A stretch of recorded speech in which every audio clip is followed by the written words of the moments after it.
Hi, it's Paris from Epic Reviews, a tech channel, and today I'm reviewing this cool little gadget. This is the simplest, least expensive way I've found to extend your Wi-Fi network in your home. If you're getting weak signal, dead spots, dropped connections, this really does an amazing job of fixing that. And I picked one up for just $40 over at Fry's, so a pretty good deal. Turns out it's even cheaper online, so I put a link down below if you want to check out the best price I was able to find for it. But let me tell you all about it. Here's the packaging it comes in. Basic clamshell packaging. Looks like there'd be a lot of stuff in there, but actually there's very little. So this model is from Netgear. It's a WN1000RP. So what you get in the package is pretty much this. You get the device itself, this little guy about the size of a transformer. No spot to plug any wires or anything into. It's a matter of plugging it into the wall and either setting it up via the button or setting it up, you can go in manually and program it via your browser. And a little tiny instruction book, and it is really little tiny. If all you're going to do is the button setup with the WPS button, you really just need the first couple pages. Or you can figure it out yourself, it's so simple. The rest of it is troubleshooting and how to set it up manually if you're going to go in through the browser and program it. This is really what there is to the device. This little guy with 3 indicator lights on the front. On the back, you simply plug it into a wall outlet. On the other side here, we've got 2 buttons. There's an on-off switch and then that WPS button that you're going to use if you do the simple programming technique. And just a vent on the top and a reset button on the bottom. And that's it. That's really all there is to it, and you can set it up that simply. So I'll tell you about some of the features that it has and the simple setup, because it only takes a minute to explain and show you how that works. This basically is like a dumbed down router. It doesn't have quite as many features. And instead of plugging you from your cable modem or your DSL modem into it like you would into a regular router, this one, again, there's no place to plug anything in. You just plug it into the wall. So the whole thing is done via the WPS button here. So what it does is it connects to your established network, and it takes that name, that network name, and it adds on to the end _ext, like extended or extension. And with that, you now have basically another Wi-Fi network in your home, but if you position it correctly, which means you're going to have your regular router, let's say in this corner of the house, and then over here in the far corner you're going to have the problem where your phones keep losing the connection to it, or your Roku box, your internet TV. Netflix keeps buffering and pausing and so forth. You position this midway between the source, your original router, and wherever you're having the problem. This will catch the signal from your router and basically rebroadcast it. So it's as though the router were at this location, which means you get very strong signal now in these corners of the house that didn't used to have a very good signal. It's compatible with wireless B, G, and N standards, so it'll cover most devices. It works on the 2.4 gigahertz spectrum. Doesn't have the 5 gigahertz capability. There's a more expensive model you can get if you need that. But if most of your devices don't have the 5 gigahertz, you can't really take advantage of having that in your extender.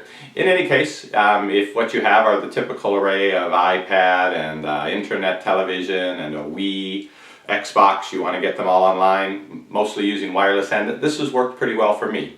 So I'll show you the simple setup. This will take an amazingly short amount of time.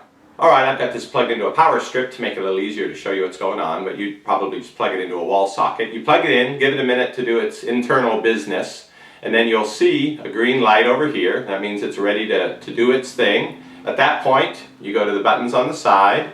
There's an on-off switch, then there's this WPS button, which lets it set up a connection with your router just by button pressing. No programming involved. Press it, hold it for a second or two.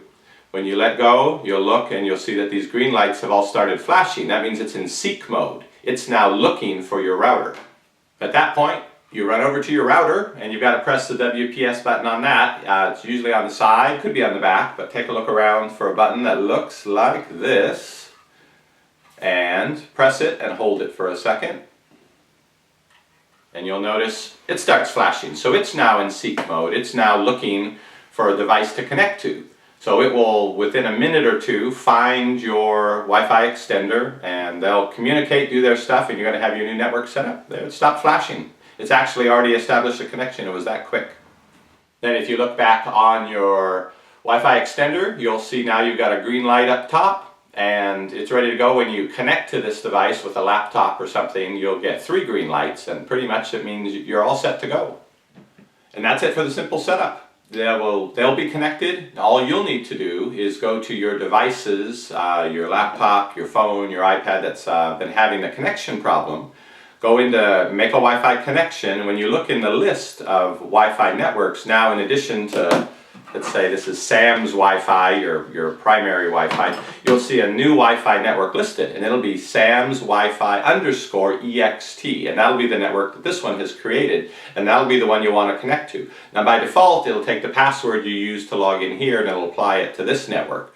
So all you need to do is go to your phone, say in the far corner of the house, have it go to wireless and look at the networks. When you see this one, tell it to connect to it, put in the password, and then it will automatically connect to this network when this network is stronger. So when you're in the part of the house nearer to this signal, and when you walk back over, and now this is the better network, it'll jump to that one. And that's all there is to it. That's how simple it is to set it up and use it. I've been using it for a couple of weeks. Really works well. There are additional features that you can put into it if you want to get into the programming screen. It's kind of more in-depth, so I've created another video. I'll put a link over here for that.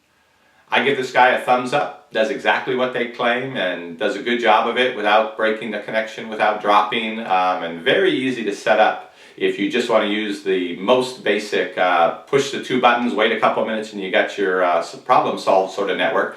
But also it has the ability that you can go in and program it manually. Doesn't have all the features of a router, but you can set the SSID, you can change the password, you can program it to run off a different channel, change the security. You can do all of those things to customize it to your needs.